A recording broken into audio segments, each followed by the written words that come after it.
Hi everyone, welcome to JR tutorials. I am your friend Rahul Jaiswal. तो दोस्तों, कैसे हो आप लोग और आप सभी की स्टडीज कैसे चल रही है? Let me know in the comment section.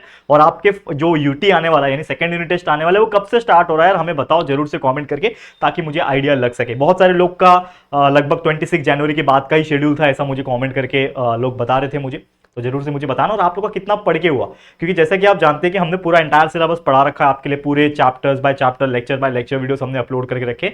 आप डायरेक्टली ढूंढ के पढ़ सकते हो। ढूंढने के दो बेस्ट तरीके, या तो आप प्लेलिस्ट में जाके ढूंढ लो, आप सभी के लिए अलग अलग फोल्डर्स बने हो, या तो आप डायरेक्ट यूट्यूब पे सर्च करो, बस आगे JR ट्यूटोरियल्स टाइप कर देना, आपको हमारे लेक्चर वीडियोस टॉप के रैंकिंग में देखने मिल जाएंगे। तो प्लीज अच्छे से वीडियोस देखो, पढ़ाई करते रहो, और हम आपके लिए कंटिन्यूअस मेहनत कर रहे हैं। सिलेबस तो पढ़ा दिया और साथ में रिवीजन भी करा रहे हैं। और रिवीजन क्या चल रहा है? RCC batch revision crash course हमारा चल रहा था, जिसमें हम 7th 8th 9th तीनों स्टैंडर्ड के लिए बेहतरीन तरीके से रिवीजन करा रहे हैं। तो आज भी एक बेहतरीन रिवीजन वीडियो जो कि होने वाला है 7th स्टैंडर्ड मैथ्स का एक बेहतरीन चैप्टर, जिसका नाम है सर्कल। इस चैप्टर के बारे में हम लोग पूरा डिस्कस करेंगे। अब देखो, है ये रिवीजन, तो रिवीजन मतलब क्या होगा कि लगभग 20-25 मिनट के अंदर ये पूरे चैप्टर्स के जो भी मुझे लगते हैं इंपॉर्टेंट क्वेश्चन जो एग्जाम में बन सकते हैं, हर एक कंसेप्ट के हिसाब से मैं आपको फटाफट तरीके से रिवाइज कराऊंगा। लेकिन अगर आप इस चैप्टर को पूरा पढ़ना चाहते हो, डिटेल में एक एक क्वेश्चन को पढ़ना चाहते हो, तो इस चैप्टर के लेक्चर जाके देख लेना। लेक्चर वीडियोस हमने बनाए हुए हैं अलग से, ठीक है। चलिए शुरुआत करें सर्कल चैप्टर की। ओके, आ जाते हैं पहले क्वेश्चन पे। क्या है पहला क्वेश्चन जो कि आप स्क्रीन के ऊपर देख पा रहे हो?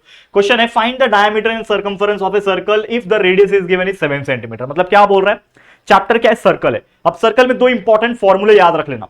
सर्कल चैप्टर जब भी आपके सामने सर्कल का क्वेश्चन आया, दो फॉर्मूला आपके माइंड में चलना चाहिए। कौन से दो फॉर्मूले हैं यहां पे मैं लिखा रहा हूं, लेकिन आप लोग ध्यान में रखो। एक फॉर्मूला होता है दोस्तों एरिया ऑफ सर्कल, ठीक है, एरिया ऑफ सर्कल, जिसका फॉर्मूला होता है पाई आर स्क्वायर। पाई का मतलब एक कांस्टेंट है जिसका वैल्यू क्या होता है 22/7, या तो आप 3.1416 जो होता है वो आप ले सकते हो। दूसरा आर मतलब रेडियस, उसका स्क्वायर करना है। ओके, एरिया ऑफ सर्कल होता है और दूसरा होता है सर्कमफरेंस ऑफ सर्कल, ठीक है। जो पेरीफेरी होता है ना, उसको हम लोग सर्कमफरेंस बोलते हैं, करेक्ट है। तो सर्कमफरेंस ऑफ सर्कल का फॉर्मूला क्या होता है? 2 multiply by pi multiply by r, 2 pi r, जिसमें पाई अगेन आपका कांस्टेंट वैल्यू होता है जो सबके लिए सेम होता है। तो ये दो फॉर्मूला अगर आपको याद है तो आपका ये चैप्टर जो है ना आपके लिए एकदम, मतलब बोलते हैं ना, अगर आप राइटी हो तो आपके लिए बाएं हाथ का खेले, मतलब लेफ्ट हैंड का कमाल। लेफ्ट हाथ से लिखोगे तो भी फुल मार्क्स निकाल पाओगे, ठीक है। आई नो सड़ा हुआ जोक था, लेकिन फिर भी जो मैं चीज आपको बोल रहा हूं कि ये दो फॉर्मूले आपके माइंड में रहने चाहिए। तो चलिए क्वेश्चंस करेंगे, उसके बेस पे आपको ज्यादा बेटर वे में समझ में आएगा। ओके, क्या क्वेश्चन है अगेन पढ़ेंगे हम लोग। Find the diameter and circumference of a circle. Circle का हमें क्या पूछा है? आपको डायमीटर निकालने के लिए पूछा है, यानी डायमीटर को डी बोला जाता है। डी, तो D is nothing but diameter, तो D is equal to question mark. D आपका क्वेश्चन मार्क है। दूसरा क्या दिया है? सर्कमफरेंस आपको कैलकुलेट करना है, यानी C is equal to question mark. C भी आपको निकालना है, यानी सर्कमफरेंस निकालना है। और एक ही चीज आपको दिया हुआ है जो कि है रेडियस। तो radius is given as 7 centimetre. अगेन रेडियस आपको 7 सेंटीमीटर दिया है। अब आपको एक चीज पता होगा कि कोई भी सर्कल की अगर मैं बात करूं, इसका एक सेंटर पॉइंट होता है। सेंटर पॉइंट से अगर कहीं पे भी एक लाइन सर्कल के पेरिफेरी पे टच हो रही है, उसको हम लोग रेडियस बोलते हैं। लेकिन अगर यही लाइन जो होती है उसके अपोजिट डायरेक्शन में जाके कंप्लीट हो जाता है, तो उस पूरे लाइन को हम लोग क्या बोलते हैं? डायामीटर बोलते हैं। तो ये एक रेडियस हुआ, इधर भी एक रेडियस हुआ, मतलब दो रेडियस को अगर मैं साथ में जोड़ लूं तो डायामीटर बन जाता है। मतलब इन शॉर्ट डायामीटर का मतलब क्या हुआ? Diameter is nothing but 2 multiply by radius, 2 times the radius. तो जितना बड़ा रेडियस होता है उसका डबल कर दो, आपका डायमीटर आ जाएगा। करेक्ट है, इतना सिंपल है, ठीक है। तो डायमीटर निकाल लेंगे। सबसे पहले रेडियस हमको दिया हुआ है 7, यानी 2 multiply by 7 that is equal to 14 centimetre. तो हम लोग ने निकाल दिया डायमीटर का वैल्यू जो कि आ गया 14 सेंटीमीटर। डायमीटर इतना आसानी से निकाल दिया। अब एक और चीज निकालने बोला है, सर्कमफरेंस। अगेन अभी मैंने आपको बताया कि सर्कमफरेंस का एक फॉर्मूला होता है, तो चलो डालते हैं formula. Circumference of circle, the formula is what? 2 pi r. 2 pi r is the formula for calculating the circumference of any circle. Okay, तो वैल्यू सब्स्टिट्यूट कर दो। 2 मल्टीप्लाई पाई का वैल्यू कितना है? पाई का वैल्यू कितना होता है? 22/7 होता है। और रेडियस जो हमें दिया हुआ है कितना दिया है? 7 दिया हुआ है। अब आप देखोगे यहाँ पे सिंप्लीफिकेशन करना है, तो नीचे 7 है, ऊपर भी 7 है। 7 और 7 एक दूसरे को काट देंगे, कटिंग होता है ना, ठीक है। सिंप्लीफाई क्या बचा? 2 मल्टीप्लाई बाय 22 कितना होता है? 44। तो आपका आंसर आ गया circumference is equal to, circumference is equal to 44। और ऑब्वियसली सर्कमफरेंस का एक यूनिट होता है। अगर आपको यूनिट याद नहीं होता तो मैं आपको बताता हूं कि सर्कमफरेंस के फॉर्मूले में अगर आप देखोगे तो 2 multiply by pi multiply by r है। 2 एक नंबर है, पाई एक कांस्टेंट है, इसका कोई भी यूनिट नहीं होता। लेकिन आर इज रेडियस, और रेडियस का यूनिट क्या होता है? सेंटीमीटर। तो एक ही चीज बचा सेंटीमीटर, तो ऑटोमेटिकली आपका सर्कमफरेंस का यूनिट क्या हो जाएगा? सेंटीमीटर हो जाएगा। तो बेसिक तौर पे याद रखना, सर्कमफरेंस आया, लेंथ आया, रेडियस आया, इस सभी का यूनिट जो दिया होता है, यानी सेंटीमीटर दिया है तो सेंटीमीटर ही रहेगा, मीटर दिया है तो मीटर ही रहेगा। लेकिन अगर एरिया पूछा है सर्कल का तो वो क्या बन जाता है, उसका स्क्वायर बन जाता है। यानी सेंटीमीटर रहेगा तो सेंटीमीटर स्क्वायर बन जाएगा, मीटर रहेगा तो मीटर स्क्वायर बन जाएगा। ये बेसिक चीजें हैं, ध्यान में रखो, बाकी सब चीज इजी है। तो जो चीज हमें पूछा था, find the diameter as well as the circumference of a circle, हम लोग ने आराम से कैलकुलेट कर लिया। अब चलते हैं हम लोग अगले क्वेश्चन पे। समझ में आ गया दोस्तों? तो देखो ऐसे क्वेश्चन से आते हैं, इतना इजी चैप्टर है, ऐसे क्वेश्चन आते हैं। ये तो मैं एक्सप्लेन कर रहा हूं तो इतना टाइम लग रहा है, लेकिन अगर इसको हम सॉल्व करने बैठे कंसेप्ट के हिसाब से तो यार मुश्किल से 10 सेकंड लगेगा और आपका आंसर आ जाएगा और आपके हाथ में 1 या 2 मार्क्स मिल जाएंगे आपको। ठीक है, आगे बढ़ते हैं। अगला क्वेश्चन क्या बोल रहा है, if the circumference of a circle is 176 centimetre दिया हुआ है आपको, सर्कमफरेंस सर्कल का दिया हुआ है 176 सेंटीमीटर। ओके, हमें बोल रहा है रेडियस निकालो, r is equal to question mark. ठीक है, मुझे सर्कमफरेंस दिया, रेडियस निकालने पूछा है। अगेन सर्कमफरेंस दिया है तो इसका कोई यूज होगा, तो चलो फॉर्मूला लगाएंगे हमारा सर्कमफरेंस वाला। तो सर्कमफरेंस इज इक्वल टू, क्या होता है circumference of a circle, formula क्या होता है 2 multiply by pi multiply by r, जिसमें आपको सर्कमफरेंस ऑफ ए सर्कल दिया हुआ है ना, क्या दिया हुआ है 176, तो 176 सर्कमफरेंस की जगह पे लिख दोगे, लिख दिया, 2 लिख दिया, पाई का वैल्यू होता है 22/7 लिख दिया, और रेडियस मुझे पता नहीं है तो रेडियस की जगह पे आर जो है, रेडियस आर वो वैसे का वैसे ही रहेगा। अब कुछ नॉर्मल सा कैलकुलेशन, क्या होगा नॉर्मल सा कैलकुलेशन, ये 7 इधर जाएगा मल्टीप्लाई हो जाएगा, ये 7 इधर भेजूंगा तो मल्टीप्लाई हो जाएगा, यानी हो जाएगा 176 मल्टीप्लाई बाय 7 हो जाएगा बराबर। मुझे आर चाहिए, रेडियस चाहिए ना, रेडियस चाहिए कि नहीं चाहिए, रेडियस चाहिए, तो मुझे ये 2 मल्टीप्लाई बाय 22 जो ऊपर है वो भी मुझे नहीं चाहिए, उसको भी मैं इस साइड भेजूंगा, तो ये जो ऊपर है वो नीचे आ जाएगा।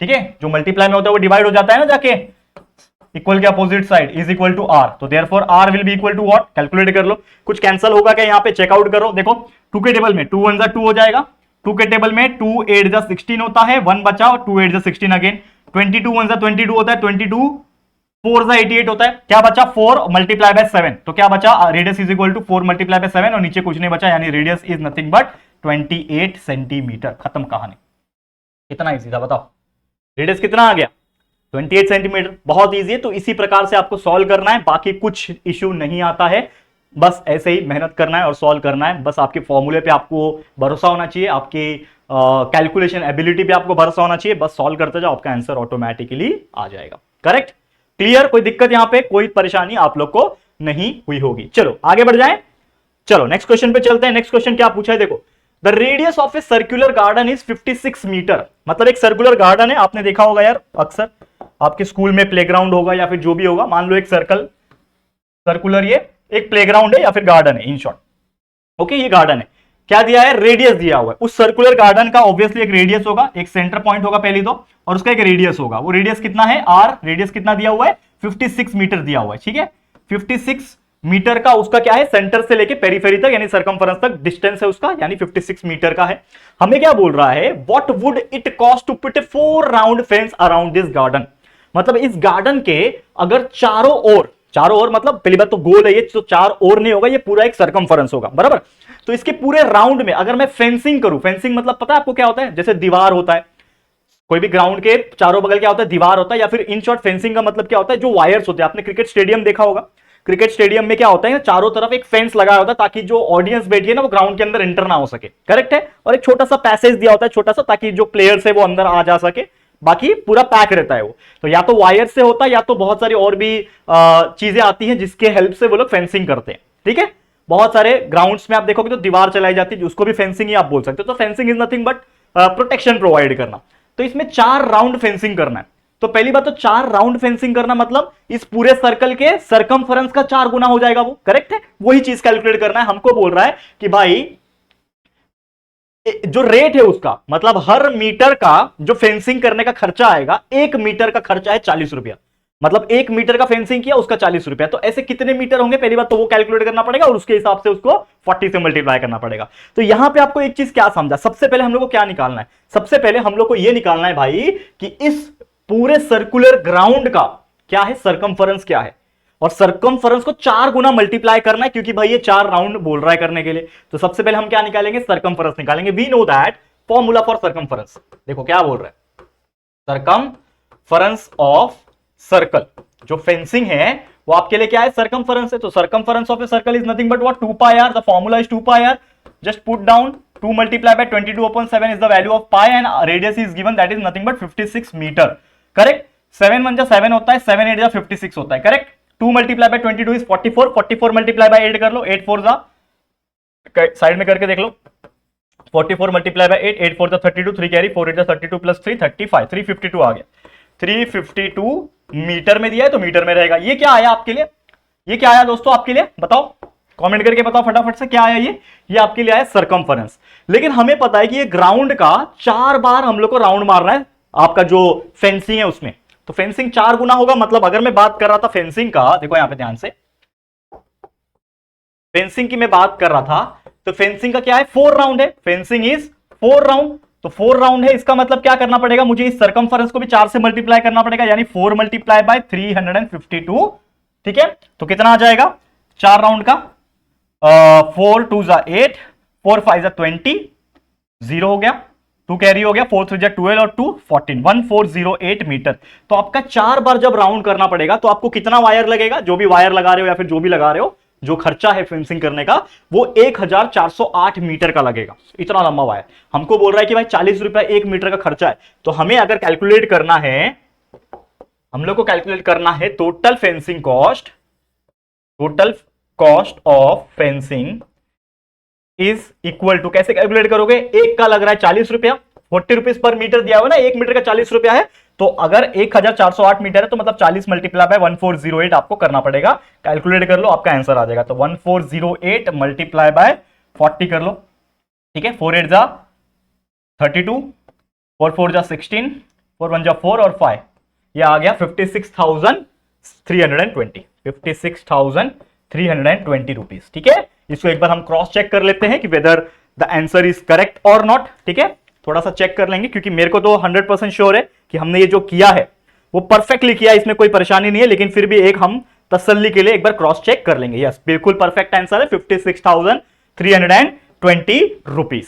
तो टोटल मतलब वो जो सर्कुलर ग्राउंड था, वो सर्कुलर जो ग्राउंड था इतना बड़ा, उसको 4 बार अगर हम फेंसिंग करें तो उसका पूरा पैसा कितना खर्च होगा, 56,000 रुपए, 56,320 रुपए खर्च होगा। तो इसलिए ना यार फेंसिंग कराना बहुत खर्चे की बात होती है, और इसीलिए बहुत सारे स्कूल्स के अंदर जो प्लेग्राउंड होते हैं उसमें प्रॉपर फेंसिंग नहीं होती। इतना खर्चा कौन करेगा 56,000, समझ में आ रहा है। तो ये एक दिक्कत है। तो ऐसे क्वेश्चंस के पूछने का चांसेस ज्यादा है, और इसीलिए यहां पे मैं आपके लिए मार्क करूंगा that is important questions.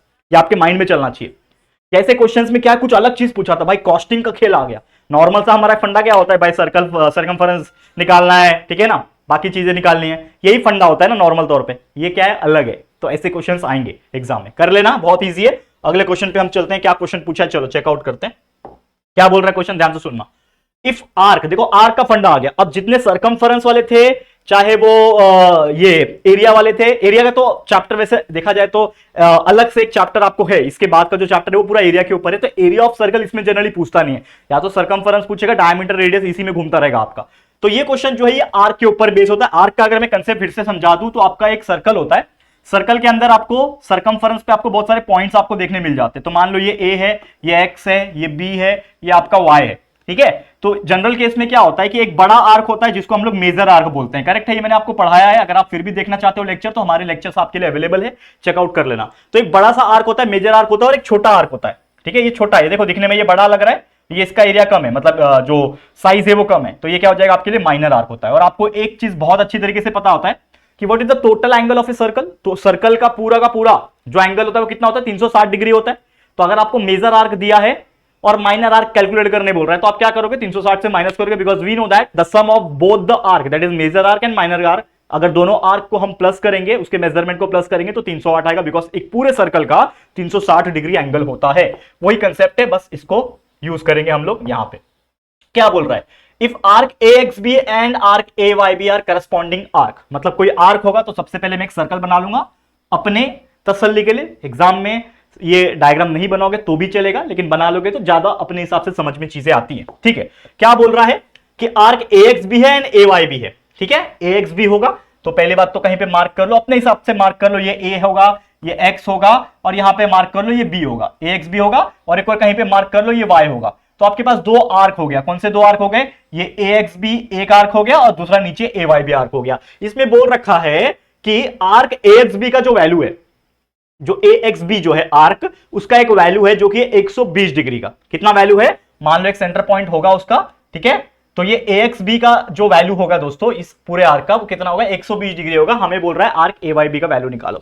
Again तो ए एक्स बी का 120 डिग्री दिया है, ए वाई बी का हमें कैलकुलेट करने बोल रहा है, लेकिन हमको तो पता है कि in a circle the measurement of, या फिर हम ऐसा लिख सकते हैं इसको, the sum of major arc plus minor arc is equal to 360 degree. ये हमको पता है, अभी भी मैंने बताया कि दोनों आर्क को प्लस कर दो 360 होता है। तो मेजर आर्क माइनर आर्क ऐसा लिख के तो नहीं दिया, लेकिन हमको पता है कि दोनों ही आर्क है। तो एक आर्क क्या है, measurement of arc A X B है एक आर्क, ठीक है। एक आर्क का नाम क्या है, ए एक्स बी, प्लस दूसरे आर्क का नाम क्या है, ए वाई बी। ये दोनों को अगर मैं प्लस कर दूं तो कितना आ जाएगा, 360 आ जाएगा, करेक्ट। तो ए एक्स बी का तो वैल्यू उन्होंने दे रखा है ऑलरेडी, 120 दिया हुआ है, तो इसके जगह पे मैं क्या लिखूंगा, 120 लिखूंगा, plus measurement of arc A Y B लिख दिया, इज इक्वल टू 360 लिख दिया। अब हमको ए वाई बी का वैल्यू चाहिए, करेक्ट। तो ए वाई बी अगर मुझे चाहिए तो therefore the measurement of arc A Y B will be equal to what, will be equal to this 360, और ये 120 उधर जाएगा इक्वल के, तो ये माइनस हो जाएगा 120। तो 160 में से 120 निकाल तो कितना बचा, 240 बचा। तो देयरफॉर हम लोग क्या बोल सकते हैं, क्लियर कट, कि आर्क ए वाई बी का जो वैल्यू आ रहा है वो आ रहा है 240 degree. This is your final answer, खत्म। तो इसके हिसाब से देखा जाए, अगर आपको क्वेश्चन पूछेगा कि कौन सा माइनर है कौन सा मेजर है, तो दोनों को कंपेयर करोगे तो ए वाई भी ज्यादा बड़ा है, जिसका वैल्यू 240 डिग्री है, ए एक्स भी छोटा होगा, माइनर आर्क होगा। तो इसके हिसाब से हम ये चीज बता सकते हैं, डिटरमाइन कर सकते हैं, करेक्ट, क्लियर, समझ में आ गया। तो ऐसे क्वेश्चन, आर्क वाला अगर क्वेश्चन आता है तो ऐसे क्वेश्चन आएंगे, इसको ध्यान में रखना है आप लोगों को, ओके, चलेगा, okay. Next question, question number 5 and last question for today इस चैप्टर का। चलो देखो, ध्यान दो, क्या बोल रहा है क्वेश्चन, in a circle with centre O. एक सर्कल है, पहले तो सर्कल बना लो एक रफली, एक सर्कल मैंने बनाया, ठीक है। सर्कल का एक सेंटर पॉइंट होगा, करेक्ट। इसमें बोल रखा है the major of minor arc is 110 degree, ठीक है। जो माइनर आर्क होगा, लेट सपोज इसका एक एंगल मैं ड्रॉ करता हूं माइनर आर्क का, ए नाम रखता हूं, कुछ नाम दिया है क्या आर्क का, देखो क्या बोल रहे हैं, circle centre of the major of minor arc is 110, what is the measurement of major arc P Y Q. मतलब क्लियरली बोल रखा है कि जो मेजर आर्क है उसका जो नाम है इन्होंने दे रखा है पी वाई क्यू। तो मेजर आर्क होगा ये बड़ा वाला पी, नीचे कहीं पे वाई होगा और ये क्यू होगा, करेक्ट है। तभी तो ये बड़ा वाला आर्क बना। इसको मैं थोड़ा अलग कलर से आपको मैं दिखा देता हूं ताकि आप लोग को थोड़ा अच्छे से समझेगा। ये दिख रहा है आपको, ये पी वाई क्यू, ये आपको एक बड़ा आर्क दिख रहा है। छोटा आर्क क्या हो गया, पी क्यू है, लेकिन उसको कुछ नाम दे सकते हैं, जैसे पी वाई क्यू दिया तो इसको मैं पी एक्स क्यू दे सकता हूं नाम। एक सेकेंड, ज्यादा मोटा हो गया, पी एक्स क्यू दे सकता हूं। तो मेरे लिए अगर मैं यहां पे बात करूं तो मेरे लिए यहां पे माइनर आर्क जो है दोस्तों वो कौन है, पी एक्स क्यू है, ठीक है, पी एक्स क्यू, जिसका वैल्यू उन्होंने दे रखा है measurement of arc P X Q, यानी जो मेरे लिए माइनर आर्क है उसका वैल्यू उन्होंने दे रखा है जो कि है 110 डिग्री, ठीक है। मतलब इन शॉर्ट इसका वैल्यू कितना है, 110 डिग्री है ना, पी एक्स क्यू जो मेरा आर्क है, ठीक है ना। एंगल जो बन रहा है वही होगा ना, आर्क का वैल्यू सेम ही होता है, आपको पता है, फंडामेंटल प्रॉपर्टीज मैंने पढ़ाया हुआ इस चैप्टर में, करेक्ट। तो measurement of minor arc is given, that is 110 degree. हमें निकालना क्या है कि find the what is the major of the major arc, major of the major arc ठीक है। इसका मेजर आर्क का कितना मेजर होगा, मेजरमेंट कितना होगा वो हमें निकालना है, ठीक है। तो हमें निकालना है मेजर आर्क का value.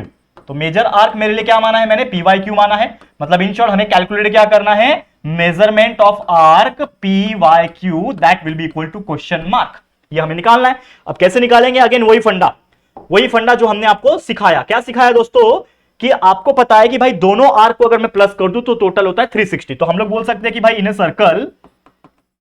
A circle the sum of major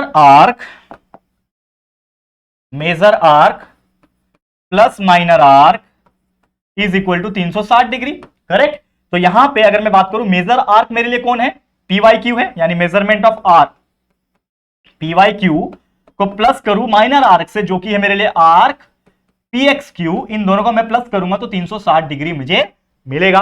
लेकिन उसमें से मुझे एक वैल्यू तो पता है, कौन, पी एक्स क्यू का वैल्यू 110 डिग्री उन्होंने दे रखा है। तो मैं यहां पे क्या करूंगा, पी एक्स क्यू का वैल्यू पुट ऑन करूंगा। इसके जगह पे ये पी एक्स क्यू है, तो इसके जगह पे मैं पुट ऑन करूंगा जो कि है पी एक्स क्यू का वैल्यू 110 डिग्री डाल दिया, इज इक्वल टू 360 डिग्री, और ये same to same as it is रहेगा, जिसको हम लोग को निकालना है पी वाई क्यू का वैल्यू, ठीक है,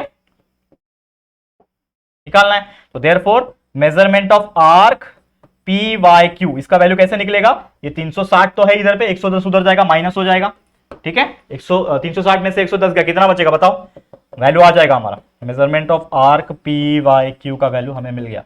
बताओ, 0 में से 0 गया 0, 6 में से 1 गया 5, 3 में से 1 गया 2, 250 डिग्री यानी 250 degree. This is your final answer. कितना आसानी से निकाल दिया। और आप ये देख सकते हो कि ये 5 अलग अलग टाइप के जो एग्जांपल मैंने कराए हैं, अगर आप इसको प्रैक्टिस कर लोगे तो ट्रस्ट में ये चैप्टर आपका क्लियर हो जाएगा। लेकिन और आपको पढ़ना है, हर एक क्वेश्चंस को पढ़ना है, तो ऑलरेडी मैंने करा रखा है वीडियोस, हमारे जो ओरिजिनल लेक्चर वीडियोस है उसको आप चेकआउट कर सकते हो। तो इसी के साथ ये पूरा चैप्टर आप देख सकते हो, लगभग 20-21 मिनट के अंदर ये पूरे चैप्टर को हमने रिवाइज करा दिया आप सभी के लिए। क्लियर था, इजी था? तो जरूर से कमेंट करके बताना कि कैसा लगा है आप लोग को ये हमारा रिवीजन लेक्चर वीडियो। और उम्मीद करता हूं आप लोग अगर इसको देख लोगे और अपने एंड से थोड़ा सा प्रैक्टिस, थोड़ा मेहनत आपको करना पड़ेगा। सिर्फ वीडियो देख के मैथ्स कंसेप्ट क्लियर हो जाए ये बहुत पॉसिबल है, लेकिन उस चीज को परमानेंटली याद रखो, एग्जाम में उसको लिख पाओ, उसके लिए आपको करना पड़ेगा प्रैक्टिस अपने एंड से। तो प्रैक्टिस बहुत इंपॉर्टेंट है। तो यही सेम एग्जांपल्स उठाओ, प्रैक्टिस करो, और भी अलग अलग एग्जांपल्स उठाओ, उसको अपने तरफ से सॉल्व करने की कोशिश करो। देखो आप कर पा रहे हो कि नहीं कर पा रहे हो। जहां अटकोगे हमारे वीडियोस आपके लिए अवेलेबल है, आप उसको चेकआउट करके अपना कंसेप्ट को और अच्छी तरीके से क्लियर कर सकते हो। तो चलो इसी के साथ आज का वीडियो मैं एंड करता हूं। उम्मीद करता हूं वीडियो पसंद आया होगा। अगर आपको पसंद आया तो प्लीज वीडियो को लाइक कर देना, शेयर करना, अपने जितने हो सके फ्रेंड्स को शेयर करो। बताओ यार कितना मेहनत हम आपके लिए कर रहे हैं। एंड फर्स्ट टाइम आए हो चैनल पे तो फटाफट से हमारे चैनल को सब्सक्राइब करके बेल आइकन को प्रेस कर देना, ताकि वीडियोस की जो नोटिफिकेशन है वो आप लोग को मिलती रहेगी। ठीक है फ्रेंड्स, तो चलो जल्दी मिलेंगे फिर एक और नई वीडियो में। तब तक के लिए thank you and good bye.